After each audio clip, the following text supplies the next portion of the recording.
भगवान परमात्म्याचा सर्वात मोठा गुण कोणता तो प्रकट करतायत. आणि आजचा पहिला दिवस आहे सप्त्याचा. पहिल्या दिवसाची नियमावली अशी, पहिल्या दिवसाचं कीर्तन करणे काय करायचं असतं, श्रोतू वर्गांना नामचिंतनाचा परिचय करून द्यायचा असतो, नामचिंतनाची ओळख करून द्यायची असते. बरं का वारकर, फार गोड कीर्तन ऐकत आहात. जगाच्या पाठीवर भगवान परमात्म्याची भेट घ्यायची असेल किंवा जगाच्या पाठीवर संकट दूर करायचे असेल तर त्याला एकच औषध येते, म्हणजे नामचिंतन. बरं, नामचिंतन हे फार पवित्र आहे, नामचिंतन हे फार गोड आहे. किती गोड आहे, किती मंगल आहे, किती सुंदर आहे. माझे शब्द नाही, ज्ञानोबा म्हणतात, सकाळ मंगळ निधी श्री विठ्ठलाचे नामादी, श्री विठ्ठलाचे नामादी. महाराज, भगवान परमात्म्याचं नामचिंतन हे फार पवित्र आहे, गोड आहे, साधं आहे, सरळ आहे, सोपं आहे. कोणीही चिंतन करू शकतं, कोणीही. पण अलीकडे पाहिलं, पाश्चात्य संस्कृतीने आक्रमण केल्यामुळे धावपळीच्या कॉम्पिटिशनच्या दगदगीच्या काळामध्ये वारकर माणसाला प्रत्येक गोष्टीला वेळ, पण देवासाठी चिंतन करण्यासाठी वेळ नाही कोणाकडे. आणि खरं सांगू तुम्हाला, जर देवाचं चिंतन करण्यासाठी लोकांना वेळ राहिला असताना इथं बसायला जागा पुरली नसती आज, पहिला दिवस जरी असला तरी. पण लोकांची मानसिकता आहे, लोक म्हणे आज सप्ताह चालू आहे ना, आता काही आपू, बाकी म्हणतील दुसरा दिन, बाकी पाचवा दिन, बाकी डायरेक्ट शेवट पुऱ्या खावाले. ज्याची ज्याची मानसिकता, ज्याची ज्याची टेंडन्सी आहे. पण मी रोज माझ्या कीर्तनात सांगतो, बघा, तुम्ही जिवंत आहे तोपर्यंत देवाला प्रेम लावा, तुम्ही जिवंत आहे तोपर्यंत देवाचं चिंतन करा. या मृत्यू लोकातून जर आपण गेलो तर त्याचा परिणाम पुन्हा जन्म मिळतो की नाही मिळतो शंका आहे. किती गोड शब्द म्हणतात ना, काय बघा, जब तक नहीं जिंदगी तो फुर्सत न मिलेगी काम से, कुछ वक्त ऐसा निकालो प्रेम करो भगवान से. आणि परत देवाचं म्हणणं काय आपल्याकडे, काही करू नका बाबा, फक्त माझं चिंतन करा तुम्ही, माझं म्हणजे देवाचं चिंतन करा. आणि बरं वारकर, देवाचं चिंतन करायला काय लागतं मला सांग, काही लागत नाही. बरं, देवाचं चिंतन करायला असं काही आहे का, धुळ्यापर्यंत पडत जायचं तिथून पडत यायचं, असं काही आहे महिला म्हणलं? तुम्ही बोर झालात का जाऊ ग, असं काही नियम आहे? काहीच नियम नाही. थाईचं बाई सोनी. बरं, देवाचं चिंतन करण्यासाठी असं काही आहे का, संसारातला काम धंदा सोडा आणि मग देवाचं चिंतन करा, असं काही नाही. कामामध्ये काम. बरं, देवाचं चिंतन करायला पूर्ण शरीरातले अवयव सुद्धा लागत नाही. देवाचं चिंतन करायला फक्त शरीरातला एकच अवयव लागतो, वार करतो, म्हणजे फक्त तोंड. आणि आपले सर्व अवयव व्यस्त आहेत, रिकाम फक्त तोंडाचे. पटवून देतो महिला म्हणजे, बघा, तुम्ही किचन मध्ये काम करताय, चपाती किंवा भाकरी टाकायची असेल, कोण काम करताय? बोला बोला बोला. हा, हात, बरोबर ना, हात काम करतायत. किचन मध्ये कोणती वस्तू कुठे ठेवलेली आहे, जर आणायची असेल, चालायचं काम कोण करतंय? पाय. भाजी चांगली झाली की वाईट झाली, सुगंध घेण्याचं काम नाक.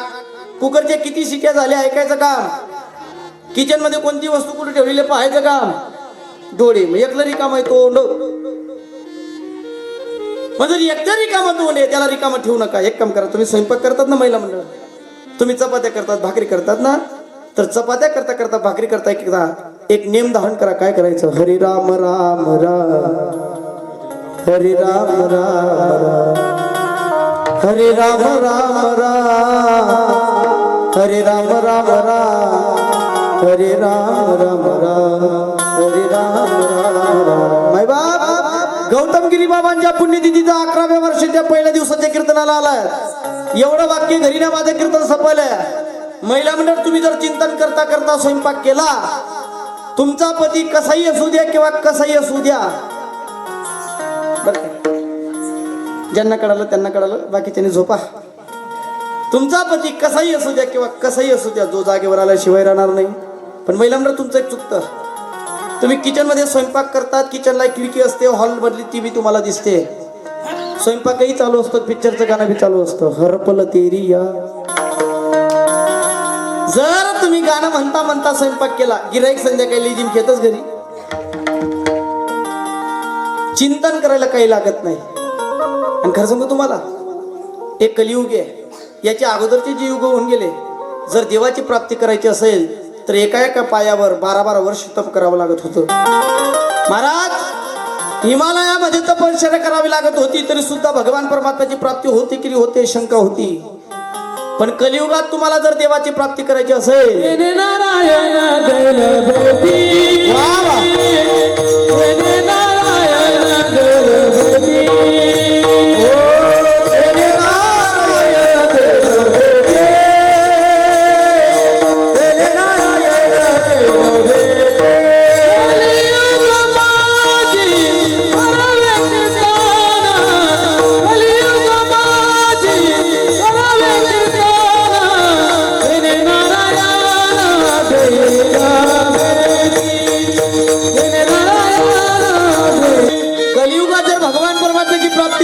काय करावं लागेल? उत्तर दिलं गोड बघा. हे कलियुग माझी करावे कीर्तन, तेने नारायण दिलवे. कीर्तन म्हणजे ऐका, कलियुगा माझी करावे कीर्तन. कीर्तन म्हणजे इथं येऊन बोलणं नाही बरं. कीर्तन म्हणजे नामचिंतन. करावे कीर्तन, करावे कीर्तन, मुखी गावे हरीचे गुण. बरं महाराज, सोपं साधने देवाचं चिंतन करा. महाराज देवाचं चिंतन करायला काय? आम्ही रोजच देवाची पूजा करतोय. व्यवस्थित ऐका, देवापेक्षा सुद्धा देवाच्या नामात ताकद आहे वारकर. बरं का, देवापेक्षा सुद्धा देवाच्या नामात ताकद आहे. मी तुम्हाला सोपं विचारतो, व्यक्ती ताकद आहे का व्यक्तीच्या नावात?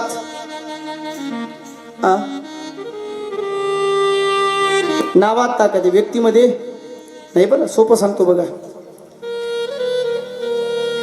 व्यक्तीपेक्षा सुद्धा व्यक्तीच्या नावात ताकद आहे. समजा उदाहरण, सर एखादा आपल्या गावाचा मोठा माणूस धुळ्याला एखाद्या अधिकारीकडे काहीतरी कामासाठी गेला. ऐका बरं का, लक्ष द्या, फार गोड आहे. व्यक्तीपेक्षा व्यक्तीच्या नावात जास्त ताकद आहे. त्या अधिकारीकडे तो कामाला गेला, फार मोठा माणूस आहे.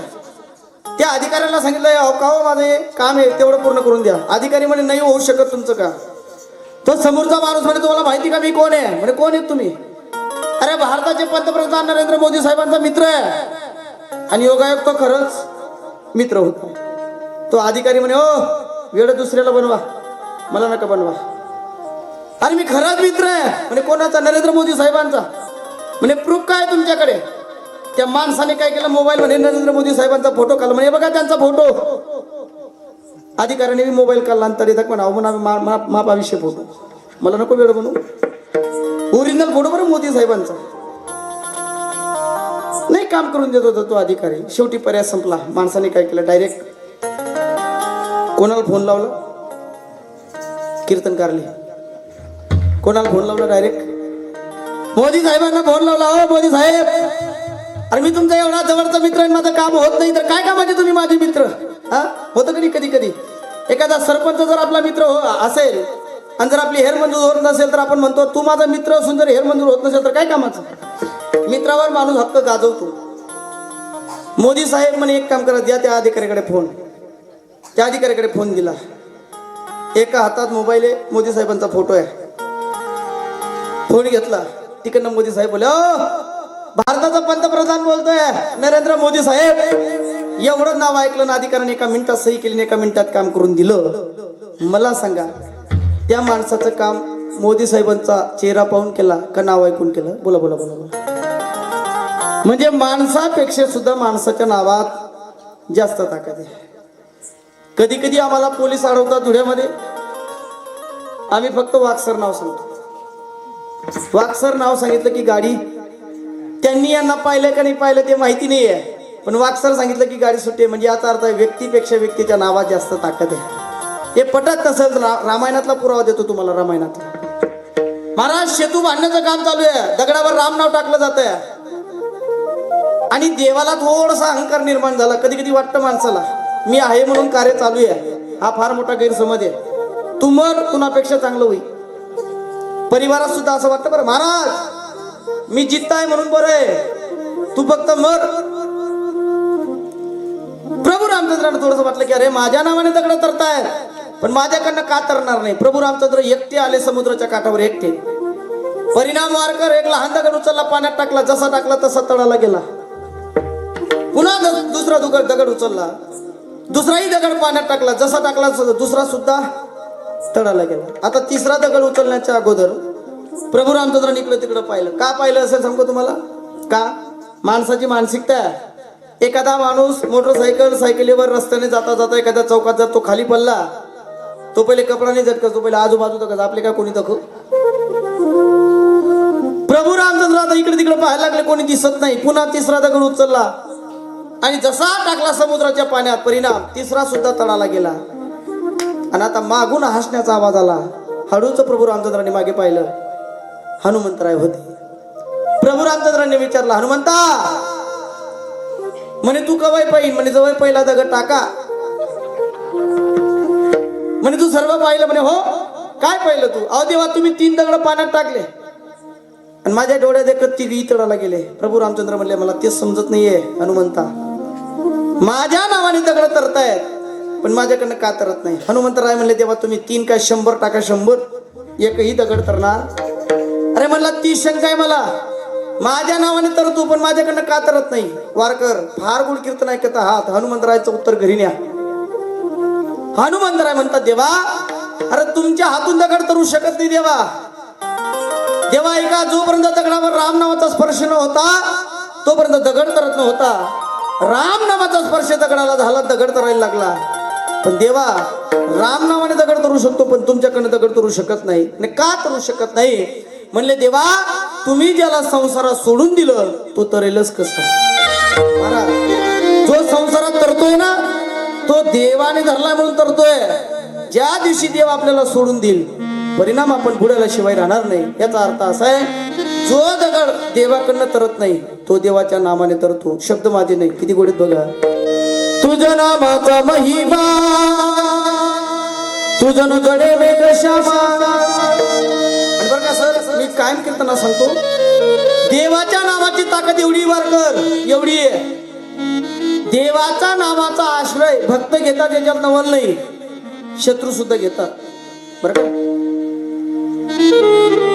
माझे छत्रपती राजा जेव्हा गेले ना इथून, तेव्हा औरंगजेब रडला होता. महाराज, आई बहिणींची अब्रू राखणारा राजा भगवान परमात्मा तुमच्याकडे येतोय, तुमचे दरवाजे उघडे ठेवा. म्हणजे देवाचं माणसाचं नाव असं पाहिजे, त्याचा आश्रय मित्राने घेतला, याच्यात नवल नाही, शत्रूने सुद्धा घेतला पाहिजे. रामाचा शत्रू कोण होता? कोण? रावण. विभीषण देवाचं चिंतन करतो, याच्यात नवल नाही. हनुमान भगवान परमात्माचं नामचिंतनाचा आश्रय घेतो, याच्यात नवल नाही. देवाच्या नामात किती ताकद आहे वारकर. शत्रू सुद्धा देवाचा नामचिंतनाचा आश्रय घेतो. कधी? जेव्हा दगड तरायला लागले महाराज राम नाव टाकल्यानंतर, सर्व राक्षस घाबरले. अरे राजाच्या नावाने दगड तरतात पडायला लागले. रावणाने पहिलं काय झालं, म्हणजे त्यांच्या राजाच्या नावाने दगड तरतायत, तर राजा किती पॉवरफुल असेल, आपल्याला मारावं लागेल. रावण एवढा हुशार जगात, बर का, रावण वेळानी वारकर, रावण एवढा हुशार जगात कोणी. रावण म्हणे, जर आपण आता युक्ती केली नाही तर आपल्याला कोणाच्या बळावर आपण युद्ध करायचं? त्या राक्षसांना थांबवणार, म्हणले थांबा, त्यांच्या राजाच्या नावाने दगड तरतात, तुमचा राजा काही कमी का? त्यांच्या राजांच्या नावाने फक्त दगड तरतायत, तुमचा राजा पर्वत तारू शकतो. काय तारू शकतो? पर्वत तारू शकतोय. निघाला महाराज रावण पुढे, सर्व राक्षस मागे निघाले. भला मोठा पर्वत रावणाने हातामध्ये धरला. त्या पर्वताच्या जवळ रावण गेला, काहीतरी बोलल्यासारखं केलं आणि पर्वत समुद्राच्या पाण्यावर टाकला. परिणाम वारकर, आता पर्वतच तरायला लागला. राक्षसांना आनंद झाला, बा आपला इरादा कमी नाही. 2-4 राक्षस त्या पर्वतावर बसले, मस्त महाराज फिरून आले. राक्षस म्हणजे जडबुद्धी, गुरगामा बेग. मिरवणूक निघाली, महाराज जयघोष करायला लागले. रावणाला आनंद वाटला.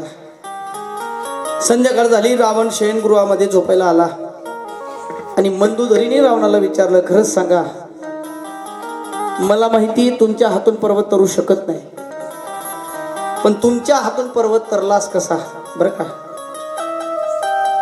सर, संसाराची व्यथा आहे. जगात माणसाचा अख्खा जगाला खरं पटू शकतो, पण लाडकी बहीण बायकोला मंदोदरी म्हणे तरू शकत नाही तुमच्याकडनं पर्वत, मला माहिती आहे. रावण म्हणले अरे मीच तारला, अजिबात शक्य नाही. तुमच्या हातून पर्वत तरला कसा, त्याचं मागचं राजकारण मला सांगा. माणसाचा पर्याय संपला की पत्नीकडे त्याला खरं सांगावं लागतं ना. मग शेवटी रावणाने काय केलं, पत्नीला म्हणे बघ तुलाही माहितीये माझ्याकडनं पर्वत तरणार नाही आणि मलाही माहितीये माझ्याकडनं पर्वत तरणार, पण मंदोदरीला रावण म्हणतोय मी तुझ्याकडे सांगतो, तू कोणाला सांगायचं नाही. आणि प्रत्येक मंदोदरी हाच म्हणस आणि दुनीचे टणणार तीच राह. बरं का, जगातली अशी कोणतीच मंदोदरी नाही आहे. प्रत्येक पती पत्नीला म्हणतो अगं महत्वाची गोष्ट आहे तुला सांगतो, कोणाला सांगायचं. ती म्हणे मी मरीच असू पण कोणले सांगावू. पण तिने जोडीने मैत्रीण पापडे लाटणार, बहीण तुले सांगत दुसरे कोणले सांगू नको. अख्खा गाव मावायचा पण कोण सांगा माहित नाही माहित पण ना. मंदोदरी म्हणे नाही नाही नाही सांगा मला काय राजकारण आहे. रावण म्हणे सांगतो ऐक, अगं मलाही माहिती होतं माझ्याकडनं पर्वत तरणार नाही, पण मी युक्ती केली आहे, कपट केला. जर मी तसं केलं नसतं सर्व राक्षस पडून गेले असते, युद्ध कोणाच्या जोरावर केलं असतं, म्हणून मी समुद्राच्या काठावर गेलो. ऐका टाइमपास साठी कीर्तन निवार कर. भगवान परमात्म्याचं नामचिंतनाची ताकद सांगतोय, ताकद देवाचं नामचिंतनात एवढी ताकद आहे, भक्त ना त्याचा आश्रय घेता घेता जवळ नाही शत्रू सुद्धा आश्रय घेतोय. बघा मंदोदरी मी समुद्राच्या काठावर गेलोय, पर्वत उचलला. मला माहिती होतं माझ्याकडनं पर्वत तरू शकत नाही. पर्वताजवळ गेलो, पर्वताच्या कानात सांगितलं पर्वत दादा ऐका, माझी इज्जत तुमच्या हातात आहे, तुम्हाला माझ्यासाठी या समुद्राच्या पाण्यावर तरायचंय. पण पर्वत दादा याच्या अगोदर तुम्हाला एक शपथ आहे. काय शपथ आहे पर्वत दादा, जर तुम्ही समुद्राच्या पाण्यावर तरलात नाही तर तुम्हाला प्रभू रामचंद्रांची शपथ आहे, प्रभू रामचंद्रांची शपथ आहे. आणि वारकर मंदोदरीला रावण म्हणतोय अगं मी त्या पर्वताला प्रभू रामचंद्रांची शपथ घातली तेव्हा तो पर्वत तरायला लागला. याचा अर्थ असा आहे देवाचं नाव एवढी ताकद आहे, फक्त त्याचा आश्रय घेते त्याच्यात नवल नाही, शत्रू सुद्धा घेतात. मग महाराज आपण चिंतन करायला काय हरकत नाही. हा करतो का आपण चिंतन, करतो नाही करत आपण. आपली टेंडन्सी अशी आहे आपण देवाचा विचार करण्याच्या अगोदर संसाराचा विचार करतो. पटवून देऊ तुम्हाला, इथं पटवून देतो तुम्हाला इथं. बरं का, समजा महिला मंडळ एखादा तुम्हाला चिंतन द्यायला आला, या गौतमगिरी बाबांच्या मंदिराच्या प्रांगणात सप्ताह होतो, एखादा माणूस तुम्हाला देवाचं चिंतन द्यायला, घ्या मोफत घ्या मोफत. आणि ते चिंतन देणाऱ्या सोबत ऐकतायत ना तुम्ही, माणूस परमार्थाचा विचार करण्याच्या अगोदर संसाराचा विचार करतो. तो कसा करतो पटवून देतो बघा. एखादा देवाचं चिंतन द्यायला आला आणि त्या देवाचं चिंतन देणाऱ्या सोबत चांगला साडी विकणारा आला, तुम्ही कोणाकडे जाणार? उभा काही अंदाज? बरं तुम्ही साड्या द्या पण आधी दिला बाळ बोला, पण एक गप्पाने बरं सर, गप्पाने प्रमाणे प्रमाण. म्हणजे कबीर महाराजांनी चिंतन डोक्यावर घेतलं, कबीर महाराजांनी. आणि माझे कबीर महाराज असे या गौतमगिरी बाबांच्या चौकात आले आणि कबीर महाराज जगाला आरोळी मारतायत. वारकर और घ्या कोणीतरी माझ्याकडनं चिंतन मोफत या मोफत. काही शब्द आहेत महाराज माझे कबीर महाराज, किती गोड आरोळी मारतात बघा. हे राम नाम की हिरे मोती,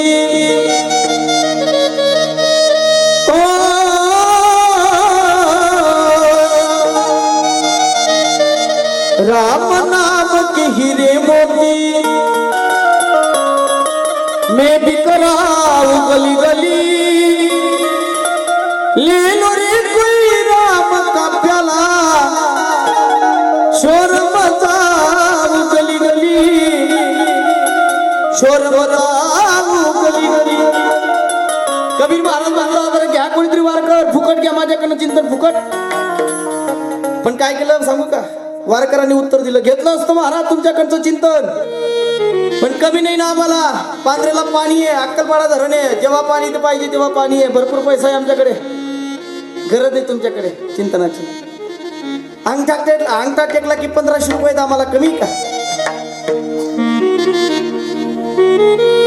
बरं का सर, आताच्या पिढीच्या महिला फार भाग्यवान आहेत बरं.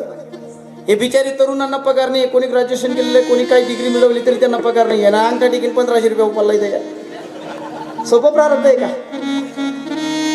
कबीर महाराजांना उत्तर दिलं, घेतलं असतं तुमच्याकडचं चिंतन पण कमी नाही, आमच्याकडे भरपूर पैसा. हसायला लागले कबीर महाराज. कबीर महाराज म्हणतात चिंतन इथं राहणार आहे, सोबत येणार नामचिंतन आहे. किती गोड शब्द आहेत बघा. हे माया के दीवानो सुन लो,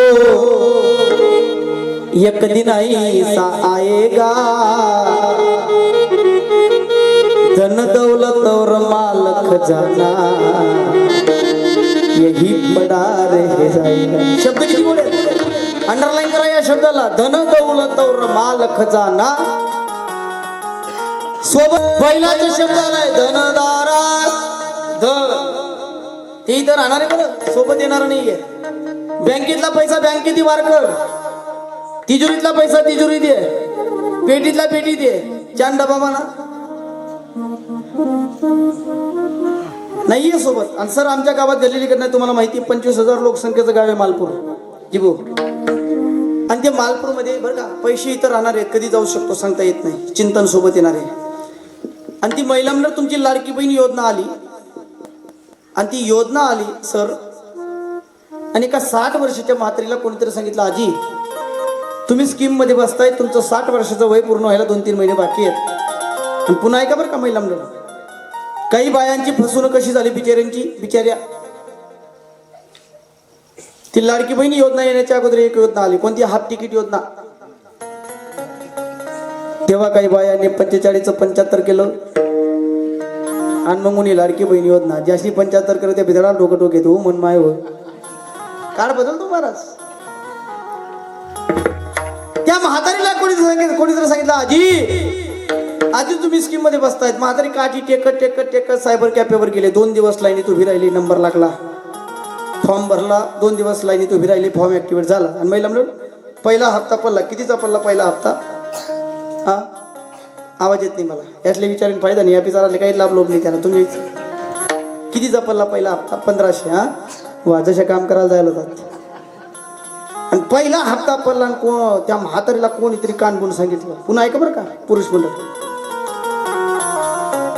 महाराष्ट्रात राज्य सरकारने जर आपली पुरुषांची कोणती योजना काढली ना, गावात गाडी फिरवावी लागते. PM किसान योजना असेल, हातपंप योजना असेल, गावात गाडी फिरवावी लागते. तरी सुद्धा काही बाददार शेतकऱ्यांना महिनाभर माहिती पडत नाही. पण तुमच्या वारला अशी कोणती गाडी फिरली का? वारला नाही, अख्ख्या महाराष्ट्रात ती गाडी फिरली नाही. कोणती सांगू? ऐका महिला मंडळ, मुख्यमंत्री साहेबांनी तुमच्या लाडकी बहिणीचा हप्ता बँकेत टाकलेला आहे, तरी सकाळी बँकेत जा धुळ्याला आणि हप्ता काढून आणा. अशी कधी गाडी कधी फिरवली गाडी? गाडीच फिरवायचं काम नाही सर. एकच बाईले मॅसेज पडू द्या, जवळ गावात धुनीचे डोस. आणि त्या म्हातारीला कोणीतरी सांगितलं आजी पहिला हप्ता पडलाय. म्हातारी का, आता आमचं मोठं गाव आणि एकच सेंट्रल बँक.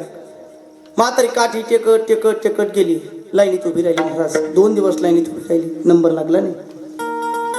ना तू म्हणायचा आजी अगं म्हातारी तू मी थांबतो तुझ्या जागेवर. म्हणे भाऊ तू नावर म्हणा भरोसा नाही. तू बाई बरा उपाटीशी म्हणे. 2 दिवस म्हातारी लाईनीत उभी राहिली. कोणीतरी 1500 रुपयाची स्लिप म्हातारीला भरून दिली. म्हातारीचा अंगठा लावला. परिणाम वारकर माझ्याकडे बघा. 3ऱ्या दिवशी 3 वाजता म्हातारीचा नंबर लागला आहे. म्हातारीने कॅशियरकडे स्लिप दिली. कॅशियरने 1500 रुपये घेतले. अजून पैसे कॅशियरकडे आहेत. 60 वर्षाचं वय आहे, ऊन तापतंय, पोटात अन्नाचं कण्णी पाण्याचं थेंब सकाळपासून लाईनीमध्ये उभी आहे. परिणाम पैसे कॅशियरकडे आहेत. कॅशियर कॅबिनच्या आत आहे, म्हातारी कॅबिनच्या बाहेर आहे. आणि तेवढ्या सर असं झालं, धरलेल्या टेकुना आणि बँका मध्ये गई. माझे शब्द नाही, कबीर महाराज म्हणतात धन दौलत और माल खजाना यही बड़ा रह जाएगा. सुंदर काया मिट्टी होगी, चर्चा होगी गली गली, ले लो रे कोई राम का प्यारा, शोर मचाओ गली गली. बरं का, संतांनी आपल्याला प्रत्येक भाषेत सांगितलं, पण लोकांनी ऐकलं नाहीये. लोक ऐकत, आता तुम्ही इथे कीर्तनाला ऐका येत आहेत, फक्त तुम्ही ऐकणार जागेत ना. संतांनी जर का सर प्रत्येक भाषेत समजवलंय आपल्याला. संतांनी आपल्याला सांगून पाहिले, सांगतो तुम्हा असे नाही ऐकलं लोकांनी. हात जोडले, हात कर जोडून विनवितो तुम्हा, तुम्ही वासुदेव वासुदेव म्हणा. हात जोडले सुद्धा संतांनी आपल्या समोर, तरी लोकांनी ऐकलं नाही.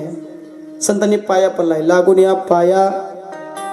तरी लोकांनी ऐकलं नाही महाराज. दंडवत घातलाय संतांनी, दंडवत सकडांच्या पाया, तरी लोकांनी ऐकलं नाही. बाप म्हटलंय संतांनी वारकर आपल्याला. कोण म्हणतं बाप? संत. बाप म्हणताय संत आपल्याला वारकर. बाप बाप कोणाला म्हणतात? तरुण मंडळ. जो जन्म देतो तो बाप. पण सर मी थोडासा विरोधाभास सांगतो. जगात दोन लोकांना बाप म्हणतात, दोन. ऐका फार गोडे. पहिला जन्म देतो तो बाप, आणि दुसरा जो गावमा कोणाच ऐकस नाही डोकावर ना तो. समजा इथं हरिपाठ संपला, एखादा पोरगा आगाऊपणा करत असेल, एखादा आपला कार्यकर्ता येतो त्या पोराला सांगतो जाय रे म्हणा, तो बाप आहे का? जो कधी कोणाचा ऐकत नाही तो कोण आहे? करा रे बापानो. संतांनी प्रत्येक भाषेत समजवले, लोकांना ऐकलं नाही महाराज. साम दाम दंडभेद सर्व पर्याय संपले. मग नाथ महाराज म्हणतात बाबा सांगून पहिलं नाही ऐकलं ना, तुम्हाला बाप म्हटलं नाही ऐकलं ना, तुम्हाला ते कर जोडले तरी नाही तुम्ही ऐकलं ना, तुमच्या पायाला लागलो नाही तुम्ही ऐकलं ना. तर नाथ महाराजांचे शब्द आहेत वारकर. नाथ महाराज म्हणतात बाबा साम दाम दंडभेद सर्व सांगितलं, जर आमचं तुम्ही ऐकलं नाही मग तुमचं बघा काय शब्द आहेत. काय म्हणतात नाथ महाराज बघा. हे जरी नाही काल मग दुसरा येईल, हे जरी नाही काल आवाज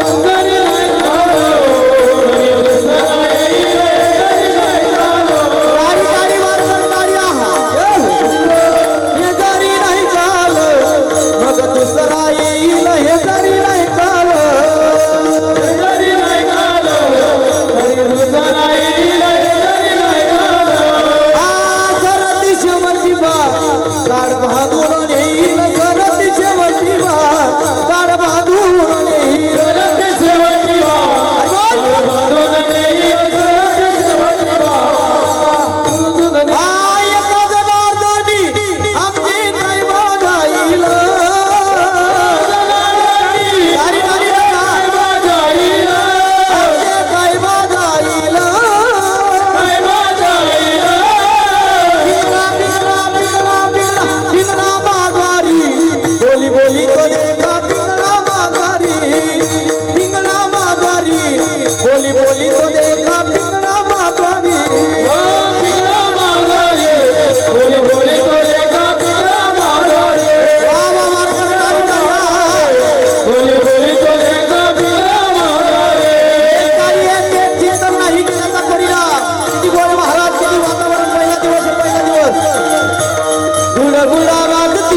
ही संप्रदायाची ताकद आहे बरं का सर. मी कायम सांगतो माझ्या कीर्तनात, या आनंदासमोर तुम्ही देव मामलेदार बँड लावा एक सटण्याचा 1 लाख रुपयाचा, त्याचा आनंद फिका आहे. परमार्थाचा आनंद